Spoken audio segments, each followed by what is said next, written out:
Good morning student, welcome in step 2 smart class. Today we will see the lesson numbers 1 of class 7, the living world adaptation and classification. In what different way is the diversity in living things seen? The diversity in living thing is seen due to their different shape, size, color and different structure of the body. Now we will see the main topics which we cover in this chapter. We will cover the adaptation in plant, in desert plant, in snowy plant, in plant of forest region, in grassland plant for ingestion of food in plants. All these topics we will cover in the Part 1 of lesson The Living World Adaptation and Classification. In Part 2, we will cover adaptation in animals. So, we continue and study this lesson carefully. This diversity in plant is observed on the following point. First point is diversity in the plant is flowering plant and non-flowering plant. Second point is plants growing in water, in desert, in snowy region. Third point is a microscopic plant and huge. तो plant की जो विभिन्नताएं हैं वो 3 points में हम देख सकते हैं. पहला, फूल वाले प्लांट्स और बिना फूल के प्लांट. दूसरा, प्लांट्स जो पानी में ग्रो होते हैं, कुछ रेगिस्तान में और कुछ बर्फीली एरिया में उगते हैं. तीसरा पॉइंट है कुछ प्लांट्स जो बहुत छोटे होते हैं जिन्हें हम अपनी आँखों से नहीं देख सकते, और दूसरे प्लांट जो बहुत बड़ी साइज में होते हैं जिसे हम अपने आँखों से देख सकते हैं. इन सभी बेस पे हम प्लांट की विभिन्नताओं यानी डाइवर्सिटी इन प्लांट्स को पढ़ सकते हैं. Adaptation. What is adaptation? Adaptation are the modifications seen due to the gradual changes in the body parts and in the behavior of plants and animals. These long-term changes help them to adjust to their surrounding. Adaptation का मतलब है किसी भी living organism के body और उनके behavior को उस surrounding वातावरण के अनुसार कुछ लंबे समय में ढल जाना और उसी प्रकृति के वातावरण के अनुकूल ढलकर ही वह उसमें जीवित रह सकता है, सरवाइव कर सकता है. तो इसे हम एडप्टेशन कहते हैं. एक बार फिर बता देती हूँ. एडप्टेशन यानी कोई भी लिविंग ऑर्गेनिज्म, उसका बॉडी, उसका मतलब शरीर की आकृति, उसका बिहेवियर यानी उसका विचारधारा और उस वातावरण के अनुकूल कुछ लंबे समय में ढल जाता है और उस प्रक्रिया को ही हम एडप्टेशन कह देते हैं.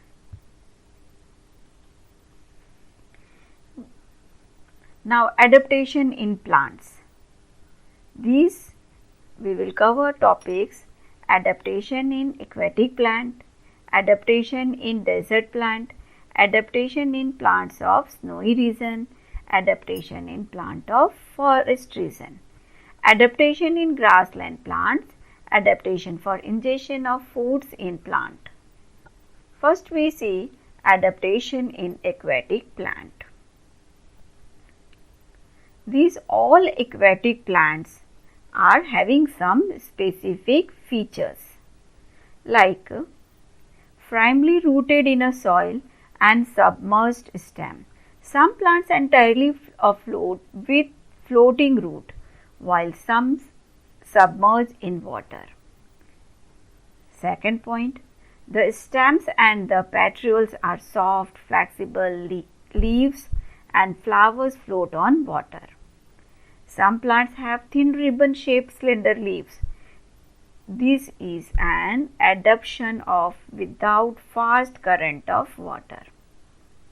The leaves and the stem coated with waxy layer and the air space inside the stem and leaves adapted for the float. यानी हम कह सकते हैं प्लांट जो पानी में अपना भोजन, वाष्पीकरण और ग्रोथ हर एक प्रक्रिया को बड़े ही आसानी से करते हैं, that one is aquatic plant. अब एक्वेटिक प्लांट्स के जो फीचर्स हैं वो इनके बेस में कैसे वो सर्वाइव हो जाते हैं, उनमें ऐसे कौन सी स्पेसिफिक बातें हैं। पहला उनका रूट। एक्वेटिक प्लांट में कुछ प्लांट्स के जो रूट हैं जो कि नदी में जो मिट्टी है उसमें वे मिट्टी से जुड़े रहते हैं, और कुछ रूट्स ऐसे होते हैं जो नदी में पानी में ही तैरते रहते हैं। Second, leaves and flowers. जो लीव्स एंड फ्लावर्स जो हैं वो पानी में तैरते रहते हैं और ये सड़ते भी नहीं हैं, क्योंकि उनकी जो लीव्स है और जो उसकी स्टेम है उसके ऊपर एक वैक्सी लेयर चढ़ी रहती है। यानी वैक्सी लेयर यानी मोम की परत जैसी लेयर चढ़ी रहती है जो कि पानी में भी पत्तों को गीला नहीं होने देती। तो आप ये समझ गए होंगे कि एक्वेटिक प्लांट के मेन फीचर्स क्या है। उनकी रूट्स कुछ मिट्टी में से जुड़ी रहती है और कुछ पानी में फ्लोट होती है, जिसकी वजह से। दूसरी, उसकी लीव्स और जो स्टेम है उस पर वैक्सी लेयर्स होते हैं उसके, वो जिसकी वजह से वो सड़ते नहीं हैं। दूसरा, उसकी स्टेम में एयर स्पेस होता है। तो ये 3 पॉइंट्स हमको याद रखने हैं, उसका टाइप ऑफ रूट एंड उसकी लीव्स एंड स्टेम में स्पेसिफिक फीचर्स एयर स्पेस के। Next topic is adaptation in desert plant. Leafless and the leaves like small needleless. Some leaves seem to be modified into a throne for conserving water. Very little water is lost by evaporation. Desert plant में plants या तो बिना leaf के होते हैं या तो उनकी लीव्स जो है मॉडिफाई होके कांटे के रूप में बदलती हुई दिखती है, और ये कांटे की तरह होने की वजह से उसमें से पानी की वाष्पीकरण कम होती है, यानी पानी वाष्प बन के प्लांट से कम निकल पाता है, जिसकी वजह से थोड़ा ही पानी लेकर वो प्लांट डेजर्ट एरिया में आसानी से ग्रो हो सकता है। डेजर्ट यानी रेगिस्तान, रेगिस्तानी एरिया जहाँ पे बालू ज़्यादा पानी कम होता है। Now we see the stem. The stem store water and food so fleshy. जो स्टेम जो होते हैं इन प्लांट्स के, जो कि आप ये कैक्टस में देख सकते हैं, ये ग्रीन कलर के हैं और ये वाटर को स्टोर करके रखते हैं, और ये फ्लैशी होते हैं इसके अंदर फूड जो है स्टोर रहता है, जिसकी वजह से ये लॉन्ग टर्म तक बिना पानी लिए भी ग्रो हो सकता है। And due to this stem green in colour, chlorophyll is present in it and it perform the photosynthesis. Now root.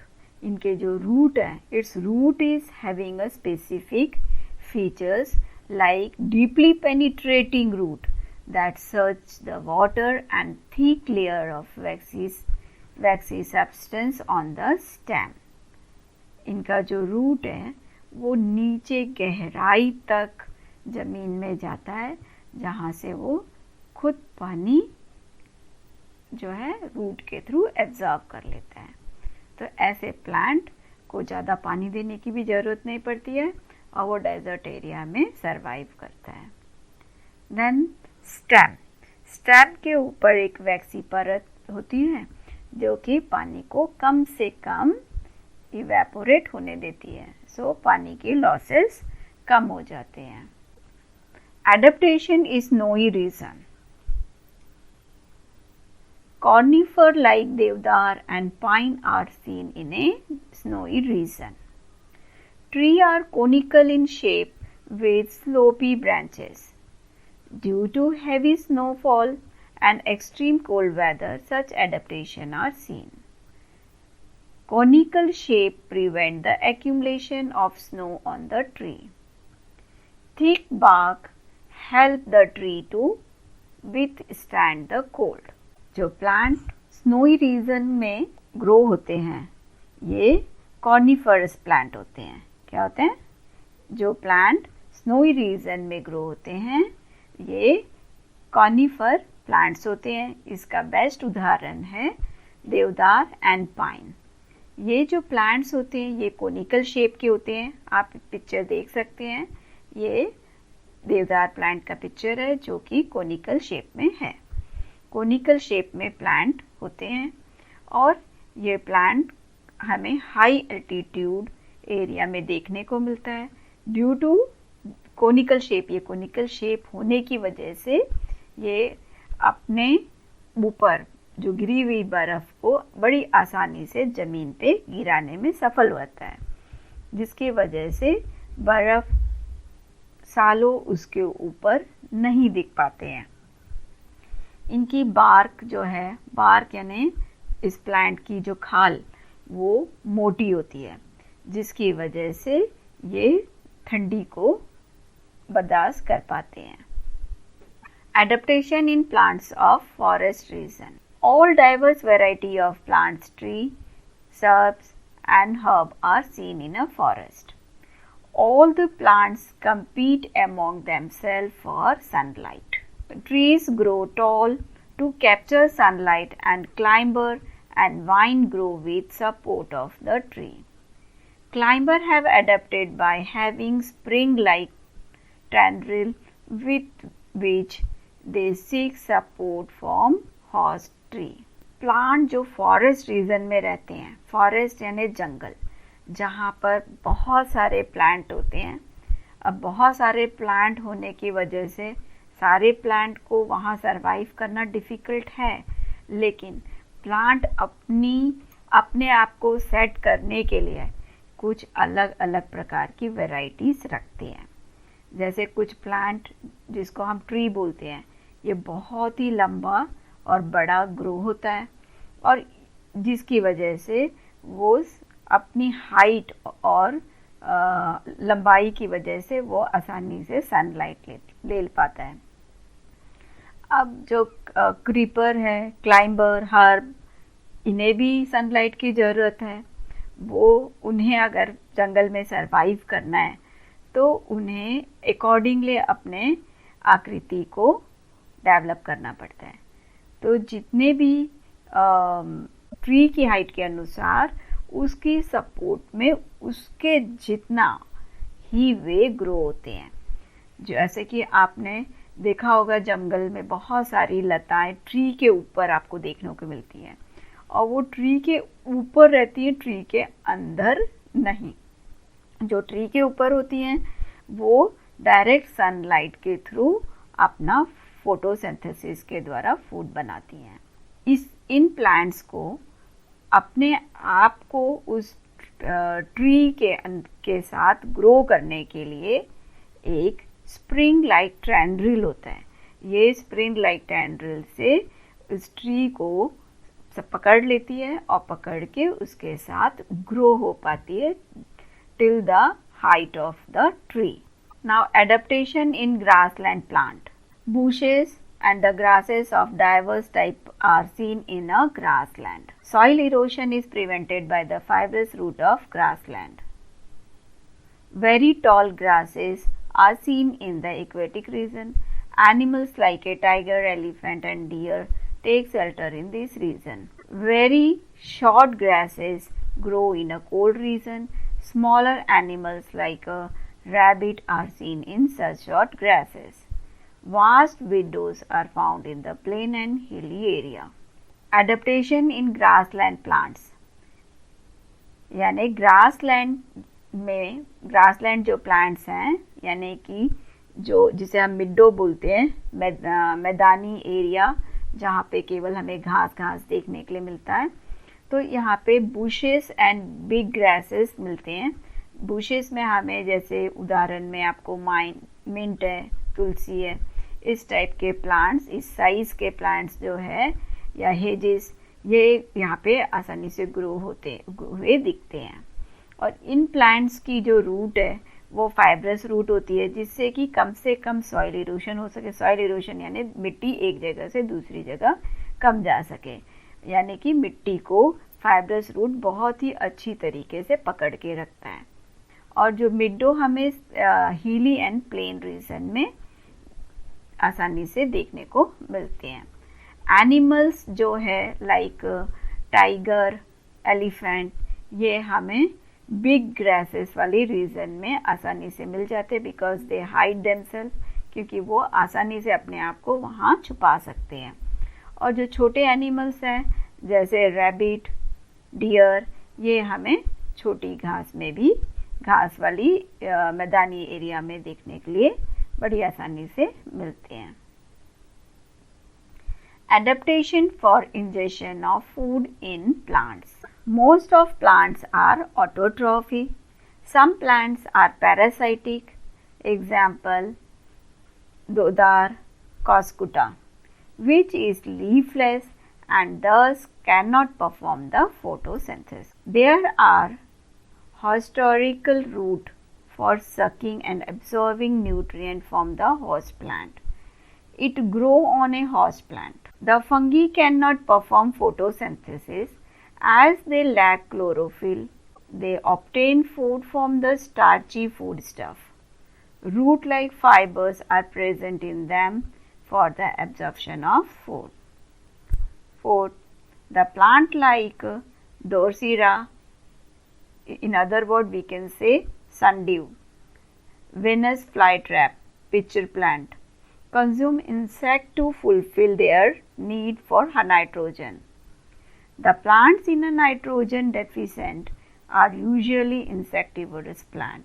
Such plants have structural adaptation to attack insects and hold them captive. आप इसमें देख सकते हैं खाना प्राप्त करने के लिए प्लांट्स में काफ़ी विभिन्नताएं देखने के लिए मिलती है। कुछ प्लांट्स हैं जो कि अपना खाना खुद बनाती हैं, वे हमें ऑटोट्रोफ फीचर्स में आती हुई दिखेंगी। यानी जैसे नॉर्मल प्लांट्स हैं, जैसे आपने बोल दिया नीम ट्री, तुलसी, मिंट, देन सनफ्लावर, मैरीगोल्ड, ये जो कॉमनली प्लांट्स आप देख रहे हैं जो कि ग्रीन कलर में दिखते हैं, ये सभी अपना खाना खुद फोटोसिंथेसिस के द्वारा बना लेते हैं। तो ये हमें ऑटोट्रॉफ के अंदर, ऑटोट्रॉफ की कैटेगरी में दिखेंगे। एंड पैरासाइटिक प्लांट्स जैसे कि हम बोलते हैं pitcher plant, Venus flytrap, sundew, और other word of sundew is drosera. तो ये प्लांट्स हम जो है इन्हें फूड के फॉर्म में नाइट्रोजन की ज़रूरत होती है, और ये नाइट्रोजन वो एनिमल्स, छोटे छोटे इंसेक्ट्स के द्वारा प्राप्त करते हैं। तो इनका जो खाना है वो छोटे इंसेक्ट है, तो इनका जो बॉडी है वो अकॉर्डिंगली एडेप्टेड, इस तरीके से इस आकृति का बना हुआ है कि वो इस इंसेक्ट को अट्रैक्ट करें और इंट्रैक्ट करके मौके के अनुसार उसको ट्रैप करके पकड़ के ग्रास्प कर ले, खा लें। फंगी जो है ये कलरलेस होता है, इसमें क्योंकि इसमें क्लोरोफिल प्रेजेंट नहीं है और ये फोटोसिंथेसिस नहीं कर, इसीलिए ये अपना खाना खुद नहीं बना पाता। ये अपने खाने के लिए डिफरेंट प्लांट्स पे निर्भर करता है। तो इसकी जो रूट्स है वो फाइब्रस रूट होती है, और फाइब्रस रूट होने की वजह से ये डायरेक्टली अब फाइब्रस रूट के थ्रू अपना खाना एब्जॉर्ब करती है। Here we completed the part 1 of living world adaptation and classification. In part 2, I will cover the adaptation of animals, Darwin theory of evolution, classification of living organism, binomial nomenclature by the Carl Linnaeus, and example of the scientific name of the organism. So be continue with our part 2 of the same lesson. Thank you.